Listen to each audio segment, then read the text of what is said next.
This episode presented by Minnesota's very own Ticket King. If you're looking for tickets to a game or concert, visit TicketKingOnline.com or the link on the 1500 ESPN Sports Calendar page. Seats to fit every budget at all venues and all stadiums with zero fees added at checkout. Visit TicketKingOnline.com or call 612-341-4141. I can't tell you how much I enjoyed saying touch 'em all. Way back and gone! Touch 'em all, Joe Mauer! And now these guys are making it relevant to this year's Twins. Now, our two resident hardball nerds will attempt to touch 'em all on the week's news surrounding the Twins in MLB. Here's Phil Mackey and Derek Wetmore. Hey, what's up, everybody? Special edition of the Touch 'em All podcast. Derek Wetmore here.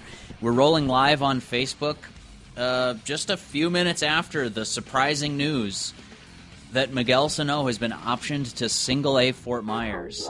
I can't think of really any recent precedent that this compares with. Like, what star player has such a significant step backwards that the year after he makes the All-Star team, he gets sent to the low minors, and the reaction around the league is kind of like, yeah, he was struggling. I can't think of any other recent example. If you have an example, share it in the chat. We'd love to hear about it. We're going to talk all things Miguel Sano today. That's all this episode is about. I won't deviate. Typically, I'll talk about whatever you guys want to talk about. Today, it's all Miguel Sano. Did the Twins make the right choice? Are they sending him to the right spot? What does this mean for his long-term future? What does it mean for the Twins' long-term future? Tons of tentacles to get to on this. So let's just jump right into the chat. I'm on my Facebook page, Derek Wetmore, MLB, talking Miguel Sano. I see a bunch of people in here. Thank you for joining. It's cool to see how many people came in here. Tim, Kirk, Matt, Mark, Tony, Jesse, Paul, Seth, Devlin, Trevor, Cody, Stan, Chad. This is awesome. And these are just the people who've thrown in their 2 cents. So if you're a lurker in this chat, we want to hear from you too. What do you think about this? Miguel Sano to Single-A Fort Myers. All right, that's enough setup. Let's talk. Chad says, I'm hoping he can bring back the work ethic, Derek. He's not going to be a star if he can't get his weight under control. Is he? And it's a great question, Chad. I wrote about that yesterday for 1500ESPN.com under the headline, Is Miguel Sano running out of time to become a star? And at 25, it's probably a little premature to say he'll never be a star. It's definitely premature. We've seen the talent. Not many guys have that 80-grade power that Sano has. Not many people exhibit the plate discipline that Sano showed us in 2015. Yeah, he had a strikeout rate of like 35%. And yeah, he had a bad September. But I mean, that stretch where he went from new guy, rookie, prospect that you'd heard about for a while to one of the most feared hitters in the American League, that's legit. That is for real. You cannot fake that very easily for multiple months at a time. And Sano had that from summer. I think it was July 2nd. We saw his call-up 2015 through the end of that year. I mean, I have the numbers here. Let me pull them up quickly. They're just from my column yesterday. I mean, I think he hit 269 with, here it is, 269, 385 on base percentage with a 530 slugging percentage and 18 home runs in a partial season. Is basically half a season. That's incredible for a rookie who was at the time 22, 23 years old. I mean, that sort of stardom is difficult to fake. So is he running out of time? That's a fair question. We could talk about that and the sort of negative steps he's taken. But, like, can you say right now Sano will never be a star? No way. No way can you say that.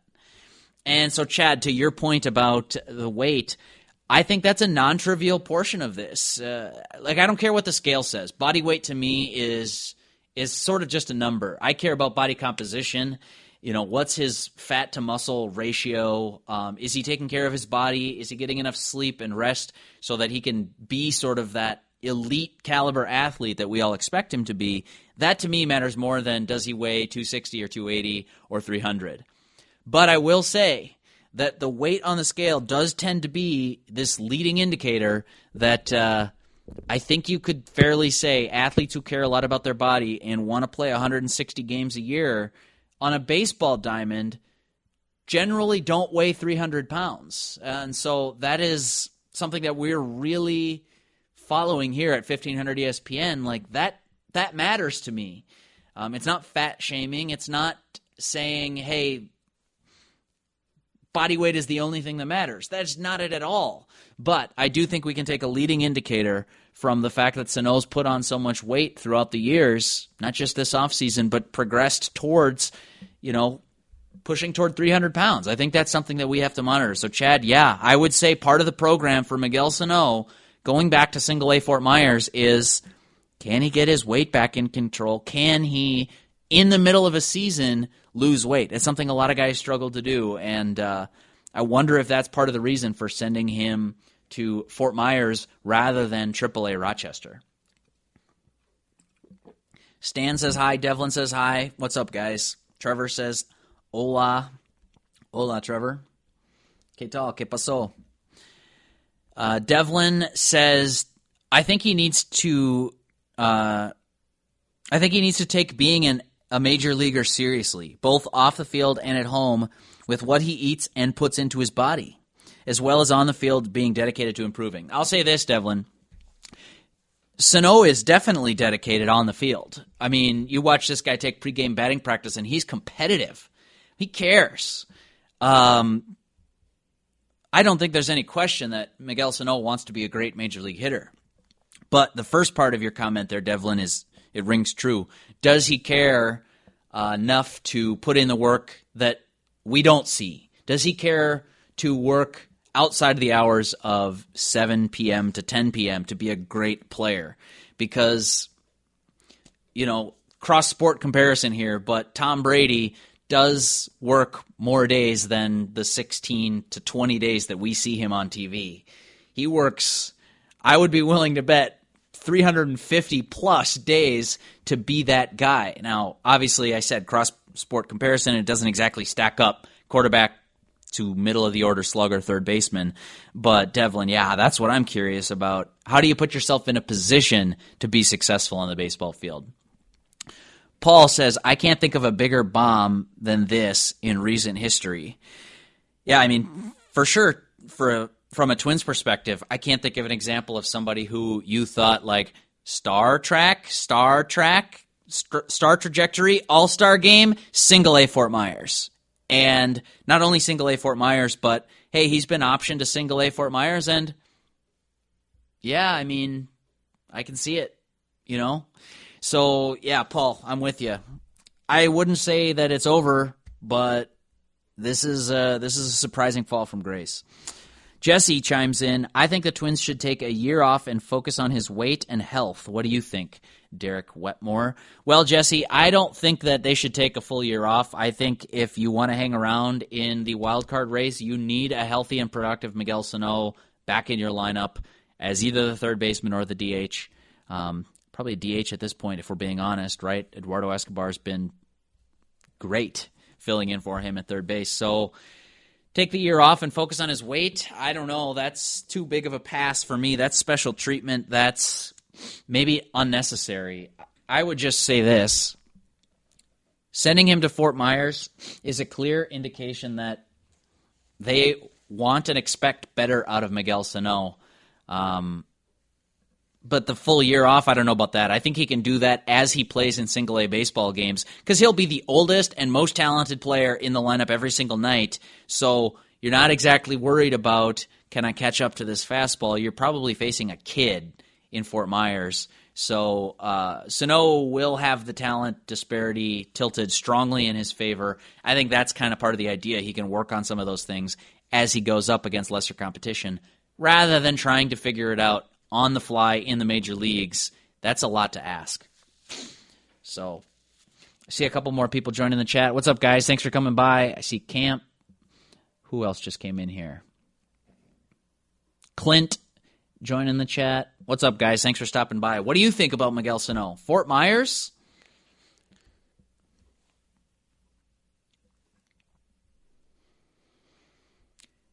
All right. Mark says eyes emoticon. Yep. Nailed it. That's the pinned comment for now, Mark. Think this is a wake-up call. This is a comment from Tony. Think this is a wake-up call for turning his career around, or he's out of the MLB in 5 years. Hopefully it's a big wake-up call. Yeah, Tony wrote about that yesterday. Is Miguel Sano, quote, running out of time? Boy. I mean, fair question at this point. Matt says, what up, D? Time to trade the vets and bring up the kids. I don't know. It looks like it. It looks like it's headed in that direction, doesn't it? Another loss to Detroit. That's a bad look. I mean, Detroit's not as bad as we thought they were going to be. Or maybe they are. I don't know. But, yeah, so far, the season has not gone the way that the Twins would want. Here we are halfway through June, 6 weeks from the trade deadline. And if you had to tell me right now, are you buyers or sellers? I think a lot of fans would say sellers. Still time to get this thing turned around. Still time to potentially position yourself to be buyers. But you're just so far behind in that wild card race. That ship has sailed. Now can you beat Cleveland in the division? That is the question at the top of my mind. I'm not so sure you can. I think that let's pull up the standings here real quick. I don't have it top of mind, but the Twins are 6 games back on the Indians. The Indians are 36-31, and the story is they've been bad.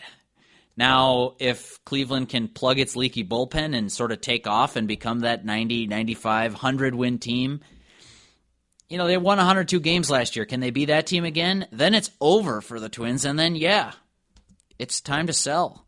I mean, there aren't a ton of kids that you're, like, saying are banging on the door right now, Matt, but it would be about capturing value on veterans that you don't expect to be part of the 2019 team. I don't know. You guys won't be surprised. I wrote this season off on May 1st. I said they're running out of time, and yeah, they haven't exactly taken off since that point. What's up, Daniel? I see Daniel joining the chat. Thanks for stopping by, man. Kurt weighs in. Is it simply that there wasn't room for him at the other minor league clubs? No, Kurt, it's a good question. I think it's more than that. Look, every major league team makes room for its major league players if they need to go somewhere. Joe Mauer, well, AAA Rochester had a first baseman, but Joe Mauer needs a rehab stint. That's priority 1A. So he goes down to Fort Myers, he DHs, then he plays first base. Now he'll probably be back with the Twins after this move. I haven't heard that, but that's my expectation. That's one of the reasons that you make this move and option Jake Cave. You're making a roster spot. That same thing could absolutely happen for Miguel Sano at AAA, at AA. Instead, the Twins decided to make it single A, and I think part of it's because that's where their great facility is for spring training. They put a lot of money into that place. Lee County in Florida has put a lot of money into that place. It's a good facility. And then maybe there's just additional staff that's down there. Maybe Sano's comfortable with there. Maybe he has living arrangements that are easier than AAA Rochester and going and riding a bus. Instead, you can go down there against lower-level competition, hit the reset button. I think that's very much part of this. So, Kurt, it's a good question, but no, it's definitely not about running out of space on the other minor league teams. This is more than that. Tim Stang wants to know, when does Dozier join him? Dozier's slumping. I think that's a slightly different scenario, whereas Sano was not only slumping and failing to recognize pitches and striking out all the time, he was also very large, and that's got to be part of this. If this was just a slump after Sano came back from his hamstring strain, then I don't know that you send him to Fort Myers. Maybe you send him to AAA Rochester. Maybe, if it's a health thing, then you DL him again. But I think this is different than what Dozier's going through, Tim. Seth says, there have been some pitchers that have been sent from MLB to A-ball. I think the most famous would be Roy Halladay. Rest in peace, Roy Halladay. Yeah, and that would be like a control thing. Clear your mind, get your mind right, go back to the lowest level of competition, work on your mechanics, really focus in there. Can you throw a fastball for a strike when you need to? Okay, check that box and then move on, eventually get back up to the big leagues. I can't think of a Twins example, Seth. If you can come up with any, let me know, drop it in the chat. There isn't, in my time covering the Twins and my one season spent covering the Orioles, There's not an example like this. Nothing comes to mind, anyways, of middle of the season reset button. Has anybody seen a timeline from the Twins on when Sano will be recalled, by the way? I haven't seen that. I haven't sent out my texts, emails, phone calls yet. I wrote the story and then jumped on here with you guys to talk about this move. But I'm not sure that you necessarily have a time where you say, like, hey, all right, 2 weeks and then you're back. Are we going to see Sano back in the big leagues on July 1st? Are we going to see him at the trade deadline? Are we going to see him on September 1st? What does this look like? What is the timeline? And I guess the more relevant question is, does Sano control his timeline? If he goes down there, takes this seriously, puts in the work, is tearing the cover off single-A pitchers, all right, maybe he forces your hand and you call him right back up. Or is this a situation where you say, hey, 6 weeks, diet regimen, baseball activities, get your mind right, and then we'll see you back here? I don't know. I have no idea what this is. It's too early, so this is all speculation on my part, but that's what we do on the podcast. That's what we do on the Facebook shows on Fridays. I don't know what this is. So take that for whatever it's worth. It's a question from an inquisitive reporter basically wondering, when will we see Miguel Sano again? I don't know. I don't have the answer. Maybe the Twins don't have the answer either. Real quick plug, as long as we're talking about this is one of the bigger groups we've had in a while. Join one of these videos. I do one of these every Friday on my Facebook page, Derek Wetmore, MLB, where you're at right now. Twins questions general. It's not always focused on Miguel Sano. It's not always in the Hubbard studios at 1500 ESPN. Sometimes they're at the home studios. But we talk Twins every single Friday, so stop on by for that. Usually I try to do them around lunch because that's kind of when my availability is. But I also take listener questions. If there are times that you guys that just work better for you, if it's morning, maybe we can work it to a morning. If it's Friday after work, after quitting time, fine. Maybe we'll talk then. I know I did one just before the Twins game this past Friday. Anyway, if you're on this chat and you don't usually come to those, maybe stop by. We'd love to have you. A lot of great questions here today. Let's keep that thing rolling on Friday. Paul says, photos of fat guy that needs to sweat it out. Oh, that's a bit of an autocorrect here. He says, Sano, not photo. Well, all right.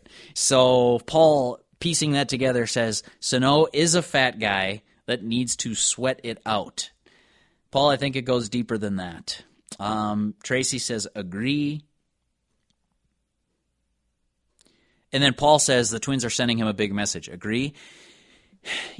Yes and no. Like, yes, you're going to single A. That's a message. But I think that they can convey that message without actually sending him to the minor league. So I think this is more than that.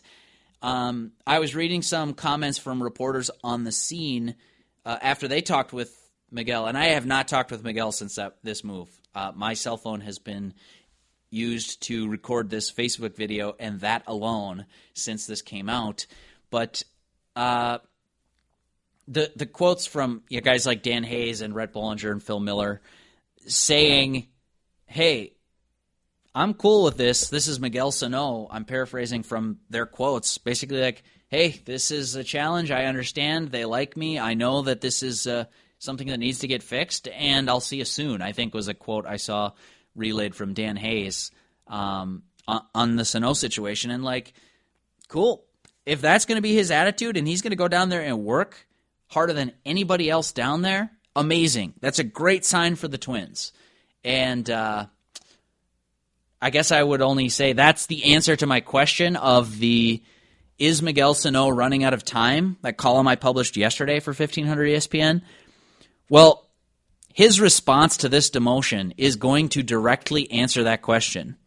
If he's lazy about this or if he mopes about it, yes, Miguel Sano is running out of time to become a major league star. But if he takes this as a challenge and asserts himself and sort of whatever whatever word you want to use to describe, sort of takes that mental step back or hits the reset button or whatever cliche you want to use to describe it, If he takes that challenge seriously and overcomes it and becomes a better player for it, then awesome. Bravo to Miguel Sano, and then he has not run out of time to become a star. In fact, I would bet on him becoming a star again. So, super curious. I'm fascinated to see the answer to that question. Will Sano take this seriously? How will he work? It'd be tempting to go down to Fort Myers, follow Sano's progress. How tempting would it be to just go be at the spring training complex a week from today, watch Sano take ground balls at third base, and talk to him about this process? But how do you feel about this? And secondly, what was the conversation with the Twins like? It would be a fascinating dynamic. Maybe we can send Royce down there. I know he's got a condo in the Fort. 1500 ESPN, get on it. Get Royce down to Fort Myers and see what Miguel Sano's mind state is like right now. That will go a long way to answering the question of whether he's running out of time or not to become a big league star.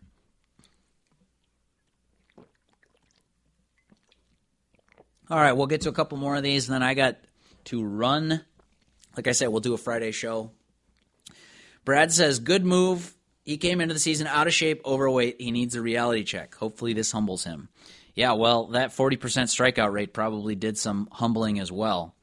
Stan says, the facilities that Fort Myers has can only help. Dormitory living and dietitians can only help. Sure, he may dominate Class A, but the training and coaching will be offered. He just needs to take advantage. Awesome, Stan. Yep. I'm pinning that comment now. Mark, your eyes emoji was the keeper of the crown, and now Stan's got it. Stan, I think you hit the nail on the head with that one. Timothy Rand says, are the other pitchers just catching up with Sano, or is he not making adjustments? His weight is an issue, his work ethic is probably an issue, but he looks lost at the plate, like he doesn't know what pitchers are doing to get him out. Yeah, man, it's both. Some of this is on Sano, no question about it.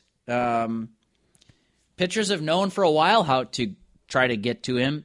He saw the lowest percentage of fastballs last year, or one of the lowest percentage of fastballs last year. They know attack him with off-speed stuff early and often. And that hasn't mattered. The past couple of years, Sano's still been a great hitter. This year, it's not there, at least relative to our lofty expectations for him. So let's see. Yes, his weight is an issue. I agree with you there, Timothy. But then looking lost at the plate. How many times does this guy check swing? I mean, I wrote that in the column. I don't have the data for it right offhand, but this has been a prolonged stretch of Miguel Sano really looking unsure of himself at the plate. And if you told me that in 2015, that this rookie who's mashing and laying off that 3-2 slider in the left-handed batter's box every single time, if you told me that guy was going to turn into this guy, I don't think I would have believed you. I would have been pretty surprised that the deterioration of his plate discipline has become so dramatic that, this is not just a weight thing, I don't think, guys. This is a go back and become a complete hitter again. They'll work with him to become that guy again because, boy, you plug that into the cleanup spot in this order with Eddie Rosario and Eduardo Escobar hitting the way they are. If you added 2015 Miguel Sano into this lineup and then Joe Mauer coming back healthy, and eventually Brian Dozier gets hot, guys, there's a lot to like about this lineup. And right now, Miguel Sano is not living up to that expectation. So anyway, Robert Nelson chimes in. Robert says, you think he's in the Miracle lineup Friday or works on the side for a time on his swing, pitch recognition, and conditioning? I don't know. That's a good question. Robert, I don't have the answer for you because, like I said, I haven't tapped my Twins contacts, but that's interesting. I bet you he plays. But does he play every day? I don't know. Maybe there's not value in facing single-A pitching every single night. I don't know. It's a good question, Robert. Let's see what happens. Somebody told me, too, they're on their break. Let's look it up. Fort Myers Miracle. They're on their All-Star break already? Is that right? I saw my buddy Phil Mackey tweet out that Sano and Royce Lewis could soon be teammates in Fort Myers, and that would be really interesting. So here's an answer to your question, Robert. Fort Myers plays Palm Beach tonight. and then they have Friday off. So, no, he won't be in Friday's lineup. Then Saturday's the All-Star game for Fort Myers, the Florida State League. Obviously, Sano won't play in that. And then Sunday off, and they're right back at it Monday. Back to the grind with a home series versus Tampa. Is that the Tampa Tarpons? Sano, I would think, would be in that lineup on Monday. But I don't have a good answer for you if he'll play every day. Robert, it's a really good question. Matt Shaw says they're on break till Monday. Yep, nailed it. Yep, good stuff, Matt. Sorry I didn't see your comment. Tricia says, all I can say is about time. Yeah, this is weird. This move in one way had a feeling of like a long time coming, because you watch Sano and you're like, he's just not the same Sano. But at the same time, Tricia, I'd push back, I'd challenge you on that a little bit, in that, like, I don't think any of us saw a demotion to Fort Myers coming. You know, I mean, Royce's been talking about it for a while. Judd mentioned it to me. I don't know if he went on the air with it. He talks on the air for 4 hours a day. I'm sure he said it at least once. But I still don't know, like, I think even in the context of those conversations, when I'd be talking with those guys, it would be like, boy, that'd be surprising. But maybe it takes something surprising at this point to sort of get through and to get your point across. And frankly, this isn't about getting your point across. It's about getting a solution. If the Twins think that they have a solution here, they can go fix Sano in Fort Myers and then get him back up to the big leagues, then all for it. I think this is about more than sending a message. I've said that a couple times, and I firmly believe it. So yeah, Tricia, about time, yes, but also, even though we were expecting a demotion or something to happen at some point, it's still pretty surprising to me that you send formerly one of your best players down to the low levels of the minors. I think this is just surprising any way you slice it. All right, Jesse says, hey, Derek Wetmore, always enjoyed your views and your live shows on Facebook. Just wanted to say, awesome job you're doing. Love your insight on the Twins. Whoa, paid consultant. I'm not going to pin that comment, but Jesse, thank you for the kind words. That's really nice of you to say. And gosh, I should have proofread that before I read it out loud. Now I'm embarrassed. Paul says, is that correct? Fort Myers is on break until Monday? Yep, you got it. All-Star game on Saturday, Sunday off, Friday off, and they'll be back at it with Tampa at home on Monday. Spencer wants to know, any chance now with Sano and Jake Cave going down, is it finally time for Nick Gordon? Spencer, non-zero chance. But like I said, I started this video pretty much right after I filed my story, so I haven't talked with anybody with the Twins since the move went down. Maybe I should check my texts. Nope, just Matthew Collar bugging me, and a couple of you retweeting my stuff on Twitter. Thank you for sharing this video out. That means a ton to me, guys. That's the only way this thing's going to grow. Dan Schrader says, is this the first Jay-Z client to be in single A ball? Great question. I'd have to go look that up. I don't know. I'm not sure how many other people are with Rock Nation Sports. I know Robbie Cano was on that. I almost said label. Is it still label if it's a baseball agency? I don't know. But let me check, Dan. That would be a really interesting question. I'm not sure how many A-ballers Rock Nation employs. Luke says, any word on corresponding move? This is put up or sell off time. I'm not sure about that, Luke. And no, I don't have a word. I mean, Joe Mauer will probably be back with one of those roster spots, but I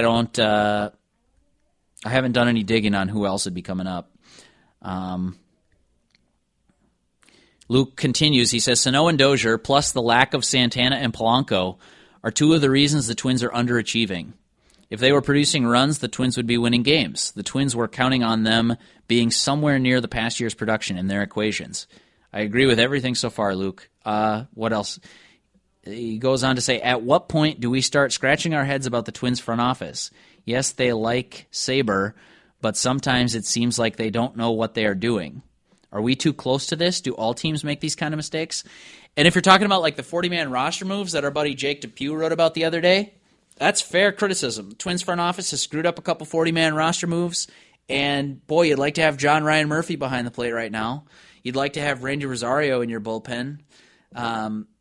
So I don't think that the Twins front office is infallible by any means, but I also think that they're a pretty smart collection of people, and this year is a surprising anomaly to all of us. I don't think even the pessimists among us would have said that this was coming. So, I don't know. Luke, it's too early for me to answer your question, but I do think that it's fair to say these guys aren't perfect. Like, Derek Falvey's made some mistakes. I think even him sitting in this room, if he was doing this video with me right now, sitting to my left, I think Falvey would cop to that. Now, maybe not, because he's got to be the public-facing sort of CEO of the Twins. But, gosh, I don't think that it's possible to say he's been perfect. So I even criticized them last year at the trade deadline. With the facts that they had at the time, right decision to sell off, trade Brandon Kinsler, try and get some international draft money and a prospect, sell Jaime Garcia, try to get a prospect. Zach Littell looks like a nice little pitching prospect. But to say that he's been perfect would be blind faith, I think, personally. And so anyways, I criticized them then after they made the postseason. I say, hey, with the benefit of hindsight, we know they made the wrong decision. No one was criticizing that at the time. I think he made the smart choice. Said, like, well, a lot of teams in this race. Are we going to make it? Fine. That sell-off made sense. But with the benefit of hindsight, then I think we can go in and say, oh, it would have been nice to have Brennan Kinsler at Yankee Stadium. It would have been nice to have Jaime Garcia. You know, and the international draft money didn't help you get Shohei Ohtani. So, you know, that's I think that you can say, hey, they made a calculated, informed decision, and they still got it wrong. That's what I'd say, Luke, is the best answer to your question is like, they are smart about making decisions, and they don't always pan out perfectly. Look at this year as a perfect example of that. So anyways, that's a soapbox rant for you. We got a couple more questions, and then I got to get out of here, guys. Matt says they're on All-Star break. He's talking about Fort Myers. Justin says, hope it's the wake-up call he needs. Paul says Buxton and Mauer will be the two replacements. That'd be interesting if Buxton's ready to go and they don't want to give him a rehab assignment again. That would be shocking to me, but I've been wrong before. So I bet you Mauer's on that, but if Buxton's one of the other replacements, wow.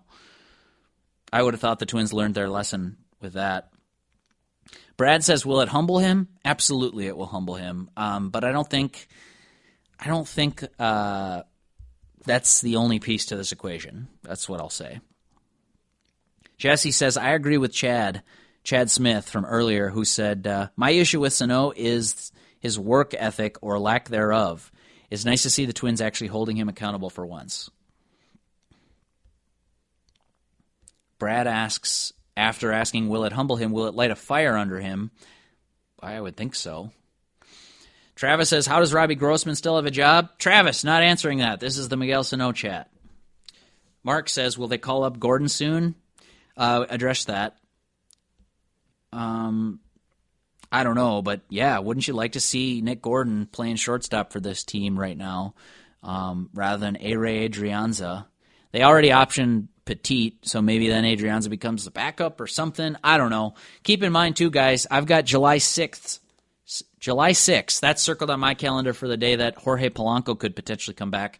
Rainouts could affect that, but if Polanco stays on track and the Twins get their games in according to plan, he could be back, that end of the first week of July. Let's see. Jared says, Buxton, Dozier, Morrison, Robbie G, and now Sano. Those guys have killed this team this year. David says, is this a Sano problem or is it a Twins training staff problem? Because if we trade him or he goes to another team and turns into Ortiz Part 2, #Big Papi. Yeah, I don't think you'd release him right now. You wouldn't trade him at this point. His value is low, and you've just got higher expectations for Sano. Don't cut him. You run the risk of David Ortiz Part 2. But, it's hard to blame the training staff from my perspective. I mean, I'm around this team a little bit. It's not that I know everything, but I don't think that you could really blame the trainers for Sano going and having off-season surgery, which is fine. He needed to have it, to put a rod in his shin and then not taking his diet and nutrition that seriously this winter. I don't even know that. I didn't watch Miguel Sano eat a single meal this winter, but I just feel that from my perspective, if you take it seriously, you don't come into camp overweight. I could be wrong. Because like I said, I didn't see him eat a single meal, so I don't know what his offseason was like. But there have been other guys who've had, similar surgeries, I'm positive, in the past, and not put on the kind of weight that Sano put on this winter. Paul says, I'm rooting for him. Yeah, I saw somebody put it on Twitter. I wish I could remember who said it so that I could properly attribute it. But they basically said, baseball is better with a good Miguel Sano. Yep. You like to see stars. Mark says, does he go to Fort Myers, then Chattanooga, then Rochester before he gets back with the Twins? Mark, I don't know about that. And it's part of the question of, how long will he be in the minors for? But I would think that if Sano gets back on track with what the Twins want him to solve, pitch recognition and all that stuff, maybe you send him to either Chattanooga or Rochester briefly. But to me, this is not a climb the minor league ladder. Sano's already proven that he can handle major league pitching at the highest level for multiple years. This is get yourself back on track, and then I think you could insert him back into the lineup relatively quickly. Just my 2 cents. I see Pat join the chat. What's up, Pat? Thanks for coming, man. Kevin's here. Sorry you guys missed most of it. We're wrapping up here, but you can hit the replay, and we've talked about Miguel Sano for a long time here. It looks like 40 minutes almost. Paul says the redemption story would make a great part 2 of the documentary that he was in as a teenager. Yep, they're filming part 2. I heard that they were going to come out with it, but I don't know where that stands. I'd have to circle back on that. What else? But by the way, I can't imagine putting it out right now. So I don't know what their plan is. I don't know. Haven't talked with those people in a while. But this is not the time to make the story. Unless the story is if it ends with him getting optioned, that's an interesting part 2, and it promises that there will be a part 3. Interesting thought, guys. Mark says it's far more than just weight. It's pitch recognition and plate discipline. Yes. Nailed it. Dozier's also struggling, says Tony. Tony goes on to say, this is a whole team issue. Also, Lomo, man, what a waste of a lineup spot. Dan wants to know about Polanco. Will he need much time to ramp up, or is he allowed to play some minor league games before his recall date? Dan, on Polanco, just quickly, because this is a Miguel Sano podcast, Polanco can play 20 games in the minor leagues just like any rehabbing position player. So I expect that to start pretty soon here for the shortstop. Kevin says, I'd love to see Rooker called up. What's Rooker hitting, guys? Brent Rooker, my LB. And the only reason I'm answering a non-Miguel Sano question is because it could be the lineup spot. He's in the Southern League currently, AA, 259 with a 315 OBP, 457 slugging. Yeah, I think he'll make the majors at some point. I don't know that right now is that point. Billy says, just cut him and send him to Boston. Get it over with. Nope. I wouldn't do that. Let's see. John shares a note here. I think that's it, guys. I think that'll do it. Awesome stuff. Thank you for coming today. I'll see if there's anything on Twitter. Daniel, thanks for sharing the video on Twitter. Much appreciated. Brenda says it's overdue. Seth shared the video out on Twitter. Thank you, Seth. That's awesome, man. Much appreciated. Sean shared it on Twitter. I like Facebook. We talked about this in past episodes, but Facebook is where it's at for these discussions. So always appreciate you guys sharing this on any platforms.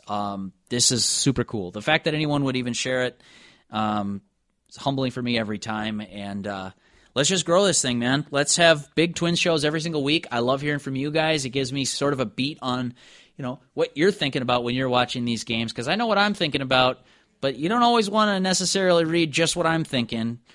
5 Thoughts I do once a week, so maybe you do want to read that, but the Miguel Sano column that I wrote yesterday came directly from you guys. People asking me what is going to happen with Miguel Sano, and then I saw ESPN, David Schoenfield write, is he running out of time, basically. He wrote, here are 10 players who are running out of time. Lucas Giolito, Byron Buxton, Miguel Sano were on that list. So I just wrote Miguel Sano, and then boom, not 24 hours later, he's sent out to Single A Fort Myers. So I got to give you guys all the credit for that. That column came directly from reading questions from you on Facebook and on Twitter and on my email newsletter. A bunch of people asking about that. So anyways, my gratitude to you guys. Thanks for doing that, and thanks for sharing. This is fun for me to talk about this stuff with you guys, and the more people that come on, the more likely we are to be able to keep doing it. So that's why I ask you guys every week to hit like. When you're done watching this video, just push the like button or hit share or whatever. It would help us grow our numbers and help me justify to the bosses at 1500 ESPN, hey, look, we got to be doing Twins shows. This is awesome.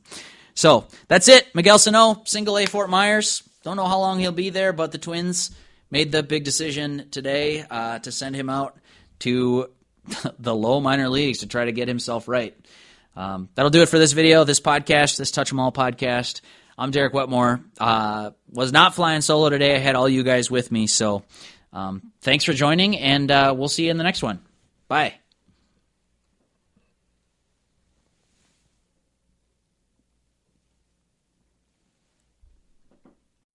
PaintZen.com, your one-stop shop for all your house painting needs without ever leaving home. PaintZen takes all the stress out of